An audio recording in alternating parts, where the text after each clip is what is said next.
요한복음 7장 53절에서 8장 20절 말씀. 다 각각 집으로 돌아가고 예수는 감람산으로 가시니라. 아침에 다시 성전으로 들어오시니 백성이 다 나아오는지라. 앉으사 그들을 가르치시더니 서기관들과 바리새인들이 음행 중에 잡힌 여자를 끌고 와서 가운데 세우고 예수께 말하되 선생이여, 이 여자가 간음하다가 현장에서 잡혔나이다. 모세는 율법에 이러한 여자를 돌로 치라 명하였거니와 선생은 어떻게 말하겠나이까. 그들이 이렇게 말하면 고발할 조건을 얻고자 하여 예수를 시험함이러라. 예수께서 몸을 굽히사 손가락으로 땅에 쓰시니 그들이 묻기를 맞이 아니하는지라. 이에 일어나 이르시되 너희 중에 죄 없는 자가 먼저 돌로 치라 하시고 다시 몸을 굽혀 손가락으로 땅에 쓰시니 그들이 이 말씀을 듣고 양심의 가책을 느껴 어른으로 시작하여 젊은이까지 하나씩 하나씩 나가고 오직 예수와 그 가운데 섰는 여자만 남았더라. 예수께서 일어나서 여자 외에 아무도 없는 것을 보시고 이르시되 여자여, 너를 고발하던 그들이 어디 있느냐? 너를 정죄한 자가 없느냐? 대답하되 주여, 없나이다. 예수께서 이르시되 나도 너를 정죄하지 아니하노니 가서 다시는 죄를 범하지 말라 하시니라. 예수께서 또 말씀하여 이르시되 나는 세상의 빛이니 나를 따르는 자는 어둠에 다니지 아니하고 생명의 빛을 얻으리라. 바리새인들이 이르되 네가 너를 위하여 증언하니 내 증언은 참되지 아니하도다. 예수께서 대답하여 이르시되 내가 나를 위하여 증언하여도 내 증언이 참되니 나는 내가 어디서 오며 어디로 가는 것을 알거니와 너희는 내가 어디서 오며 어디로 가는 것을 알지 못하느니라.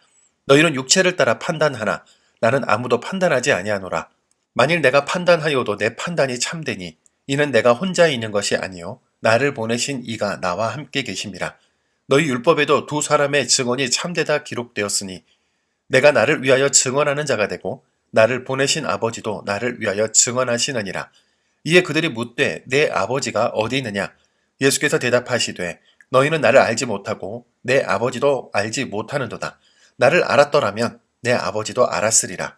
이 말씀은 성전에서 가르치실 때에 헌금함 앞에서 하셨으나 잡는 사람이 없으니 이는 그의 때가 아직 이르지 아니하였음이러라. 아멘. 예수 믿는 것이 참 고되다고 생각해 보신 적 있으신가요? 십자가를 지는 마음으로 나를 희생해야 하고 아무도 몰라주는 곳에서 헌신해야 하며 내 본성을 거슬러 가며 낮아져야 하는 것이 결코 쉬운 일은 아닙니다. 남들은 아무렇지 않게 즐기는 일들을 우리는 그리스도인이라는 이유로 주저하게 될 때 가끔은 이 믿음이 내 인생의 발목을 잡고 있는 건 아닌가 하는 생각마저 듭니다. 말라기 시대의 사람들도 우리와 비슷한 생각을 했습니다. 믿음을 가진 이유로 온갖 어려움이 반복될 때마다 믿었던 것을 순진하게 여기며 후회하던 이들에게 말라기 선지자는 이렇게 말했습니다. 내 이름을 경외하는 너희에게는 공의로운 해가 떠올라서 치료하는 광선을 비추리니 너희가 나가서 외양간에서 나온 송아지같이 뛰리라. 아멘. 오늘 본문에서도 주님은 말라기 선지자와 동일한 말씀을 해주시는데요. 나는 세상의 빛이니 나를 따르는 자는 어둠에 다니지 아니하고 생명의 빛을 얻으리라 하셨습니다. 주님이 말씀하신 빛의 또 다른 이름은 진리와 생명이지요. 어둠의 허무함을 아는 사람은 빛을 경험한 이후로 다시는 어둠으로 가고 싶어 하지 않습니다. 참 진리를 알게 되고 참 생명을 경험하고 나면 더 이상 비진리로 돌아가거나 죽음을 그리워하지 않게 되죠. 비록 예수 믿는 것이 고역이며 본성을 거스르는 일이라 할지라도 매일같이 떠오르는 해처럼 빛나시는 주님을 보며 우리의 마음을 다잡게 됩니다. 성전에서 말씀을 나누시는 주님 앞에 한 간음한 여인이 붙잡혀 왔습니다. 그런데 좀 이상합니다. 왜 여인 혼자만 잡혔을까요? 간음의 현장은 은밀한 곳인데 어떻게 서기관과 바리새인들은 딱 그때를 포착하여 여인을 잡을 수 있었을까요? 많은 학자들은 이 상황이 예수님을 비방하기 위해 치밀하게 짜인 함정이었다고 봅니다. 남자는 미리 짜놓은 동선으로 도망치게 하고 여인만을 희생양 삼아 예수님을 율법의 심판대로 몰아세운 것이죠. 사람들을 진리로 인도해야 할 종교 지도자들이 오히려 사람의 생명을 이용해 정치적 승리를 거두려고 한 것입니다. 이 순간 그들은 거룩한 지도자가 아니라 추악한 종교 장사꾼이 되고 말았습니다. 그들은 예수님께 묻습니다. 율법에는 이런 여자를 돌로 치라 했는데 당신은 어떻게 하겠소?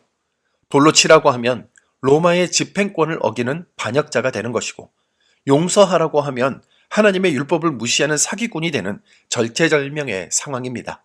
하지만 주님은 조용히 말씀하셨습니다. 너희 중에 죄 없는 자가 먼저 돌로 치라. 이 한마디는 율법의 칼날을 휘두르던 자들의 가슴을 찔렀습니다. 율법이 존재하는 진짜 이유는 남을 심판하고 정죄하다가 죽이기 위함이 아니라 우리 모두가 하나님의 자비 없이는 살 수 없는 죄인임을 깨닫게 하기 위함 아니었습니까? 사람들은 주님의 말씀을 듣고 하나둘 돌을 내려놓고 떠나갔습니다. 그렇게 주님은 우리 모두가 서로 사랑하고 용서하며 살 수밖에 없는 운명임을 가르쳐 주신 것입니다.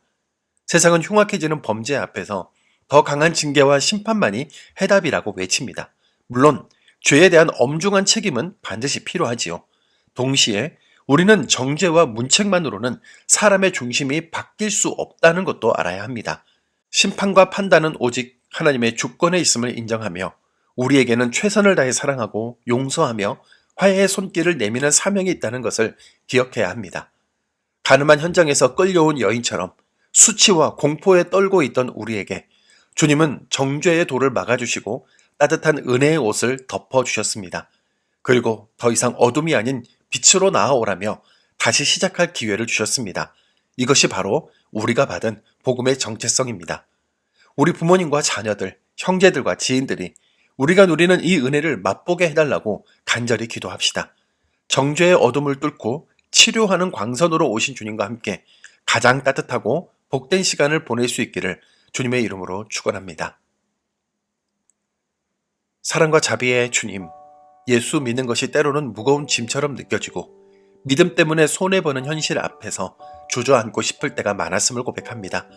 그런 우리에게 공의로운 해가 되어 찾아와 주시고 치료하는 광선으로 우리의 지친 영혼을 어루만져 주시니 감사합니다. 세상의 날카로운 정죄와 판단 속에 발가벗겨진 채 떨고 있던 우리에게 은혜의 옷을 입혀주시고 다시 시작할 소망을 주신 주님을 찬양합니다. 우리가 받은 이 사랑을 기억하며 이제는 우리 손에 들려있던 비난의 돌들을 내려놓게 하옵소서. 심판은 주님께 맡기고 우리는 오직 사랑과 화해의 사명만을 감당하는 예수 공동체가 되게 하옵소서. 특별히 우리의 부모님과 자녀들, 형제들과 지인들이 우리가 누리고 있는 이 빛의 은혜를 함께 누리게 하여 주옵소서. 어둠의 허무함에서 벗어나 빛 되신 주님 안에서 참된 자유와 회복을 경험하는 구원의 축제가 우리 각 가정마다 불일 듯 일어나게 하여 주옵소서. 예수님의 이름으로 기도드립니다. 아멘.